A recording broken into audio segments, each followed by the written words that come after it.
আসসালামু আলাইকুম। আজকের ভিডিওর মূল আলোচনা আল্লাহর উপর তাওয়াক্কুলের ফলাফল। তবে আমাদের চ্যানেলে প্রথম হয়ে থাকলে চ্যানেলটি সাবস্ক্রাইব করে পাশে থাকবেন।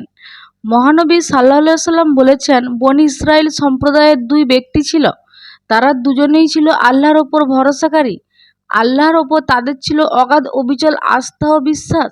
সকল কাজেই রাখত তাদের বিশ্বাসের ছাপ। মুআমিলাত থেকে শুরু করে সকল তৎপরতাই ছিল তাদের দিনের একনিষ্ঠ অনুসরণ।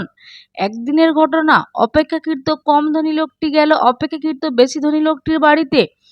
ধনী লোকটির কাছে চাইল ব্যবসার জন্য 1000 দিনার। ধনী লোকটি বলল, ঠিক আছে, আমি প্রস্তুত, তোমাকে আমি ঋণ দিব, তবে শর্ত একটি, তোমাকে আনতে হবে কয়েকজন সাক্ষী। ঋণ প্রত্যাশী লোকটি বলল, সাক্ষী হিসাবে আল্লাহই যথেষ্ট। ধনী লোকটি আবার বলল, তোমার এক কথাই ঠিক, তবে তুমি এ কাজটি করো, এমন একজন বিশ্বস্ত যোগ্য লোক নিয়ে এসো যিনি হবেন জামিনদার।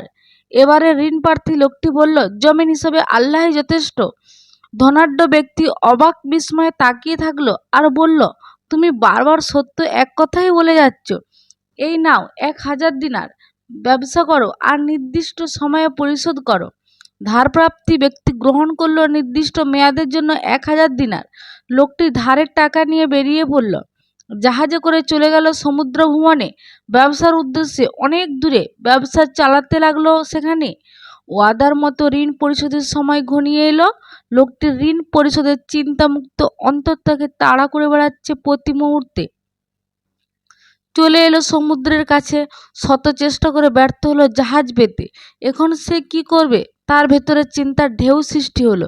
ওয়াদার কি হবে, বন্ধুটি কি বলবে, কি ভাববে ধনী লোকটি। উপায় যে তার মিলে না। সমুদ্রে ভাসতে দেখলেন এক টুকরো কাঠ। হাতে তুলে নিলেন তিনি, ছিদ্র করে ঢুকালেন 1000 দিনার এবং ঋণদাতার কাছে লেখা একটা চিরকুট। কাঠের ছিদ্রে মুখ বন্ধ করে ভাসিয়ে দিলেন সমুদ্রে। আর কাকুতি মিনতি করে আল্লাহর কাছে ফরিয়াদ করলেন, হে আল্লাহ, পরওয়ারদেগার, আলিমুল গাইব, তুমি সব কিছু জানো এবং তুমি সব কিছু শোনো, তুমি সব কিছু দেখো, তোমার অগোচরে কিছুই হয় না। আমি ধার করেছি 1000 দিনার। সে আমার কাছে সাক্ষী চেয়েছিল, আমি বলেছিলাম সাক্ষী হিসাবে আল্লাহই যথেষ্ট। সে আমার কাছে জমিনদার চেয়েছিল, আমি বলেছিলাম জমিনদার হিসাবে আমার আল্লাহই যথেষ্ট। আমার কথায় সে সন্তুষ্ট হয়েছিল। আমরা দুজনই আপনার ওপর ভরসা করছি। আমি আমার ওয়াদা পূরণের শত চেষ্টা করেছি, জাহাজ উঠাতে পারলাম না, বাধ্য হয়ে তাই 1000 দিনার তোমাকে নিকট সোপর্দ করেছি, তুমি আমার চেষ্টা কবুল করো। ঋণদাতার নির্দিষ্ট মেয়াদ শেষ, দিন তারিখ হিসাব করল সে। চলে আসলো সমুদ্র তীরে, পথ পানে চেয়ে রইল ঋণ গ্রহীতার দিকে। তার ভাবনা একটাই, ঋণ গ্রহীতা আসবে, পরিশোধ করবে, তার ঋণ রক্ষা হবে ওয়াদা। অপেক্ষার পালা শেষ হলো। সূর্য পশ্চিম আকাশে অস্তমিত প্রায়। কোনো জাহাজেই ভিড়ল না ঘটে, আসলো না ঋণ গ্রহীতা। উঠে দাঁড়ালো সে, ফিরে যাওয়ার মন স্থির করলো। হঠাৎ তার চোখ আটকে গেল সমুদ্রের ভাসমান এক টুকরো কাঠের দিকে। কাঠ টুকরোটি ভাসতে ভাসতে এসে ভিড়ল সমুদ্রের তীরে। কাঠের টুকরোটি তুলে নিয়ে গেল বাড়িতে জ্বালানি হিসেবে ব্যবহারের জন্য। কৌতূহলবশত লোকটি কাঠটিকে দ্বিখণ্ডিত করে দেখল।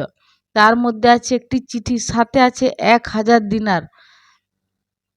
ঋণদাতা লোকটি বুঝতে বাকি রইল না কিছুই। এই যে আল্লাহর ওপর তাওয়াক্কুলের ফলাফল। ঋণ হিসাবে দেওয়া 1000 দিনার। কদিন পরে সে হাজার হলো। ঋণ গ্রহীতার নিজে তার ধারণা ছিল কাঠের মধ্যে সাগরে ভাসিয়ে দেওয়া দিনার সে পায়নি। ব্যাপারটি জিজ্ঞেস করে সংকোচ বোধ করছে সে। ইতস্তত বোধ করে বলল, ভাই, তুমি আমাকে ক্ষমা করো, আমি বড্ড দেরি হয়ে গেল, তবে আমি চেষ্টা করেছি, ওয়াদা রক্ষা করতে পারিনি। এই নাও তোমার দেয়া ঋণের 1000 দিনার। আমাকে ভুল বুঝবেন না, আমি ইচ্ছা করে দেরি করিনি। সময় মতো সামুদ্রিক যান জাহাজ না পাওয়ায় আমার বিলম্বের কারণ, যা ছিল সম্পূর্ণভাবে আমার ইচ্ছা আর সাধ্য এবং সামর্থ্যের বাইরে।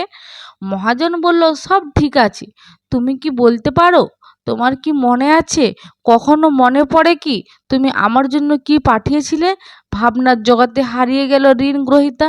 সম্মানিত ফিরে আসার আগেই মহাজন বলল, দেখো ভাই, আমরা দুজনেই আল্লাহর বান্দা, একান্ত আনুগত্য দাস, সৎ লোকই বটে, ওয়াদা পালনকারী এবং আল্লাহর উপর পুরোপুরি ভরসাকারী।